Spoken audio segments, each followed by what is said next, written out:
मौलाना ने जो बातें कही, मैं अब अर्ज करने लगा हूं कि मौलाना वाक़िफ़ हाल हैं, राजदार हैं। और मौलाना आपके साथ थे APDM में, और आपको याद है मौलाना ने खुल के बात की। उन्होंने बाद में कहा कि मैंने जर्नैलों के कहने पे इमरान की हुकूमत गिराने के लिए इनका साथ दिया, तो वो आपके साथ रहे। आपने जो जाली हुकूमत बनाई उसमें पावर सिर्फ मौलाना के पास थी, बाकी शहबाज और बिलावल वगैरह तो ना होने के बराबर हैं। वो तो आपने मोहरे रखे हुए हैं दिखाने के लिए सिर्फ गैरों को ये हमारे पास सेकुलर चेहरे हैं, ये नाम नेहाद लिबरल हैं, नाम नेहाद मॉडर्न हैं। ये इस्लाम के अलंबरदार नहीं हैं, ये दिखाने के लिए आपने रखे हुए। मौलाना तो सबको जानते हैं।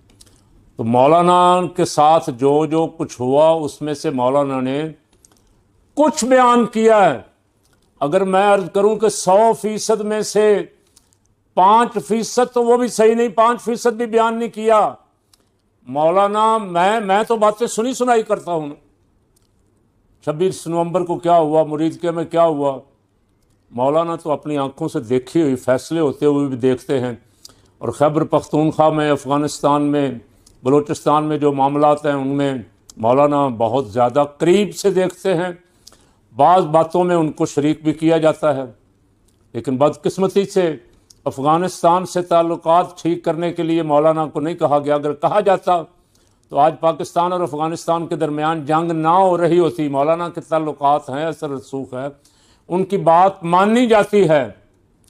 तो मौलाना, मैंने अर्ज़ कर रहा था, बहुत कुछ जानते हैं। उसमें से मौलाना ने क्या कहा? मौलाना ने कहा हमें कहा जा रहा है लश्कर बनाओ और लश्कर खुद दिफा करें अपने इलाकों का। तो इस तसव्वुर को तो आप कई दफ़ा तहस नहस कर चुके हैं। कई लश्कर आपने बनवाए, आपके कहने पे जिन लोगों ने आपका साथ दिया, दहशत गर्दों के हाथों वो बेचारे मारे गए। तो मौलाना ने एक तो ये कहा।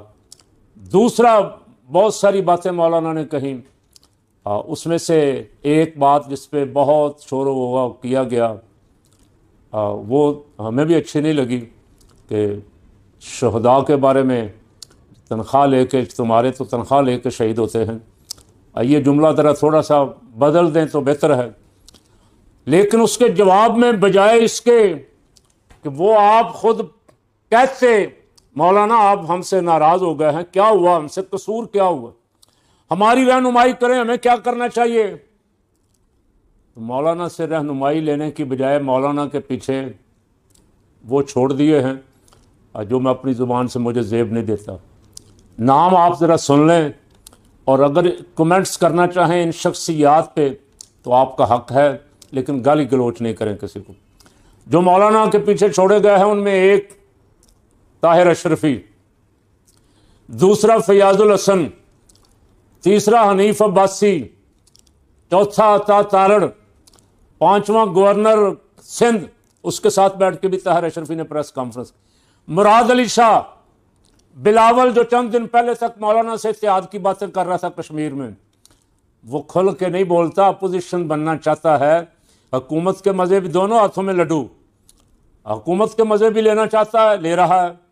सदर वालिद साहब, सेनेट का चेयरमैन, पार्टी का साबिक वज़ीर आज़म जो था पाकिस्तान का, सिंध का गवर्नर, पंजाब का गवर्नर, KPK का गवर्नर, बलूचिस्तान का वज़ीर आला और बहुत सारे ओहदे। लेकिन अच्छा, कश्मीरियों पे पाबंदियां लगाने वाली भी बिलावल की जमात, उन्हें कालअदम करने वाली भी बिलावल की जमात, उन्हें गद्दार करार देने वाली भी बिलावल की जमात, उन्हें इंडियन एजेंट कहने वाली भी बिलावल की जमात। और अब बिलावल साहब वहाँ खड़े होकर उनकी हिमायत लेने के लिए कुछ थोड़ा थोड़ा कोशिश करते हैं बोलने की। ऐसे ही जैसे गिलगित बल्तिस्तान के इलेक्शन से पहले भी लगता था कि नून का और इनका कोई झगड़ा हो गया, जो ही इलेक्शन के रिजल्ट आए तो फिर जफियाँ पड़ गई और मिलके हुकूमत। ये अवाम को बेवकूफ़ कब तक बनाओगे? अवाम तुम्हारी चालें समझ चुकी। इसीलिए कश्मीरियों ने कश्मीर में बिलावल जरदारी को कोई जलसा नहीं करने दिया। शाबाश कश्मीर के लोगों, तुम्हारी जुर्रत को सलाम। नून लीगी डर से हुए कश्मीर में दाखिल नहीं हो रहे, बिलावल जरदारी वहां नहीं जा सकता। अब वो पहचान गए हमारा दोस्त कौन है, दुश्मन कौन है। मैं अर्ज कर रहा था कि मौलाना के पीछे जो लगाए हैं उनमें एक उज़्मा बुखारी, एक आयशा गुलालई, ये मुझे तलफ़्फ़ुज़ सही नहीं पता, गुलालई है या गलालई है, पता नहीं क्या। उसने जो कुछ कहा है, मैं 65 साल का बाबा होने के बावजूद भी उस कहने की जरूरत नहीं कर रहा। उस कुंवारी खातून ने पहले इमरान खान पे भी इल्ज़ामात लगाए थे, अब मौलाना पे आ गए। अच्छा, मौलाना पे जो इल्ज़ाम लगाया है, अब मेरा वैसे दिल तो करता है मैं बीबी से पूछूं कि आपको इसका तजर्बा कैसे, लेकिन मैं नहीं पूछता, चले छोड़ता हूं। सुन भी ले बीबी तो जवाब नहीं देना इसका, तजर्बा आपको कैसे है। मौलवियों के साथ पंगा ना करो बीबी, मौलवियों के साथ पंगा ना लो।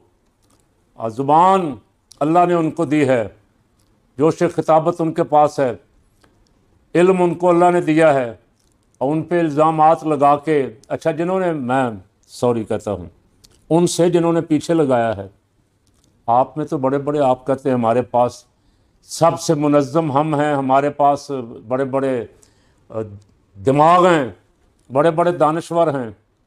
क्या वो सारे दानश्वर जानते नहीं कि ये जो लोग आपने मैदान में उतारे हैं, ये इनसे लोग नफरत करते, इनसे, इनका नाम लोग सुनना पसंद नहीं करते, इनकी शक्ल देखना पसंद नहीं करते। चौहान, अशरफी, गुलालई और जिसने भी हनीफ अब्बासी वगैरह बोल रहे हैं, बोले तो बड़े, ख्वाजा आसिफ। अब बताएं, ख्वाजा आसिफ के जो बयान आते हैं, मैं पूछता हूं उनसे, जो छोटे छोटे साफियों को, मेरे जैसे गरीब माड़े खतीबों को दो जुमले बोलने पे उठा लेते हैं। ख्वाजा आसिफ ने तो कहा ये 65 में भी हारे, ये 71 में भी हारे, ये सियाचिन में भी हारे, ये कारगिल में भी हारे, इन्होंने हमारी हड्डियों से खून निचोड़ लिया है, लेकिन कुर्बान जाएं दोनों दफ़ा बाजवे ने टेलीफोन करके उसको जतवाया कि ये हार गया है, इसको जतवाना है, और जतवाया भी, और वज़ीर दिफा लगवाया। इतना गंदा आदमी जो अफवाज पाकिस्तान का दुश्मन है, उसे वज़ीर दिफा। कहाँ तार अशरफी बोला नहीं, कोई प्रेस कॉन्फ्रेंस नहीं की ख्वाजा आसिफ के खिलाफ।